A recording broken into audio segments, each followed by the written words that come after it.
কড়াইতে এতগুলো মরিচ দিয়ে কি রান্না হচ্ছে? আসলে এগুলো দিয়ে তৈরি করা হচ্ছে ইন্দোনেশিয়ার বিখ্যাত এক খাবার। বড় কড়াইতে তেল গরম করে সেখানে ঢালা হয় অনেকগুলো মরিচ। কিছুক্ষণ ডুবোনো তেলে ভেজে এরপর তুলে ফেলা হয়। রসুন বেটে পেস্ট বানানো হয় আর সাথে দেওয়া হয় লেবুর বীজ। তারপর এর মধ্যে ঢালা হয় তেলের ভাজা মরিচগুলো, লবণ দিয়ে একসাথে বাটতে হয়। সবকিছু ভালো মতো বেটে পেস্ট বানানোর পর এর মধ্যে দেওয়া হয় ভাজা মাংস। এর উপর মরিচ বাটা মাখিয়ে এক বাটি ভাতের সাথে পরিবেশন করা হয়। সাথে দেওয়া হয় বিভিন্ন ধরনের সালাদ। খুব ঝাল এই খাবারটার নাম আয়াম পেনিয়েট। চলুন বিস্তারিত জেনে নেওয়া যাক কিভাবে রান্না করা হয়। অতি সুস্বাদু এই জাপানিজ খাবার আয়াম পেনিয়েট অনেকটা ভাজা মুরগির মতো, তবে এই মাংস পরিবেশন করার আগে কিছুটা থেতলে দেওয়া হয়। এর কারণে এর স্বাদ একটু অন্যরকম হয়। জাপানিজ ভাষায় পেনিয়েন্ট শব্দটার মানে হলো থেতলে দেওয়া, এছাড়াও চেপে দেওয়া কিংবা বেটে দেওয়া। খাবারটা আসলে পূর্ব জাভা থেকে এসেছে, তবে এটা এখন পুরো ইন্দোনেশিয়া, এমনকি মালয়েশিয়া আর সিঙ্গাপুরের মতো দেশগুলোতেও জনপ্রিয়। আয়াম পেনিয়েটের মাংসের বাইরের দিকটা মচমচে আর ভেতরেরটা রসালো, সেই সাথে ঝালঝাল মরিচ বাটার জন্য খুবই সুস্বাদু। আয়াম পেনিয়েট বানানোর জন্য প্রথমে ভালো মুরগি বেছে নেওয়া হয়। ইন্দোনেশিয়ার লোকেরা সাধারণত আয়াম ক্যাম্পুং নামের এক জাতের মুরগি বেশি পছন্দ করে, কারণ এই মুরগির মাংসটা একটু শক্ত হয় কিন্তু স্বাদও বেশি থাকে।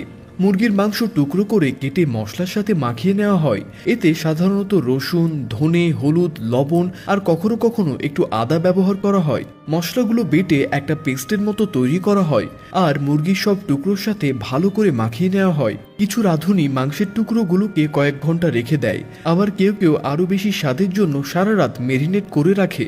এরপর মুরগি সেদ্ধ বা ভাপানো হয়। এতে মাংসটা নরম হয় আর মশলার স্বাদও ভালোভাবে মিশে যায়। যখন মুরগি পুরোপুরি সেদ্ধ হয়ে যায় তখন সেটা তুলে একটু শুকোতে দেওয়া হয় ভাজার আগে। এর পরের কাজটা হলো ডুবো তেলে ভাজা। মুরগি গরম তেলে ভাজা হয় যতক্ষণ না এর বাইরের দিক মচমচে হয়ে ওঠে। অন্য ভাজা মুরগির মতো নয়, আয়াম পেনিয়েটের আরও একটা ধাপ আছে। ভাজার পরে মুরগির এক টুকরো কিছুর একটা দিয়ে হালকা করে থেতলে দেওয়া হয়। মাংসটা একটু ভেঙে যায়, ফলে এটা খেতে সুবিধা হয়। আর মরিচ বাটা মাখানোর পর এর স্বাদও মাংসের মধ্যে ঢুকে যায়। আয়াম পেনিয়েটের সবচেয়ে জরুরি অংশ হলো সাম্বাল। মূলত মরিচ বেটে যে পেস্ট বানানো হয় সেটাকে মূলত তারা বলে সাম্বাল। একে ইন্দোনেশিয়ান চিলি বললেও ভুল হবে না। এই ঝালমরিচের পেস্টে মুরগির সাথে পরিবেশন করা হয়। ইন্দোনেশিয়ার খাবার প্রেমীরা বলে সাম্বালই মূলত সুস্বাদু আয়াম পেনিয়েটকে আরও মজাদার করে তোলে। সাম্বাল বানানোর জন্য কাঁচামরিচ বা লাল মরিচ, তার সাথে রসুন, পেঁয়াজ, টমেটো, লবণ আর সামান্য চিনি মিশিয়ে পিষিয়ে নেওয়া হয়। সবকিছু ঘন না হওয়া পর্যন্ত বাড়তে থাকে। আসলে এই পেস্ট করার কাজটা নানানভাবে করা যায়, তবে সবশেষে সাম্বাল হয় একই রকম। কিছু সাম্বালে আবার একটু লেবুর রস দেওয়া হয়। তৈরি হয়ে গেলে মুরগির সাথে মাখানো হয় সাম্বাল। এরপর আয়াম পেনিয়েট, গরম ভাত, তাজা শসার টুকরো, ভাজা টফু সহ আরও কিছু সালাদ খাবার মিশিয়ে পরিবেশন করা হয়। অনেক জায়গায় এর সাথে এক বাটি স্যুপও দেওয়া হয়। তো বন্ধুরা, এই ছিল আয়াম পেনিয়েট। এরকম খাবার কি আপনি কখনো বানিয়ে খেয়েছেন?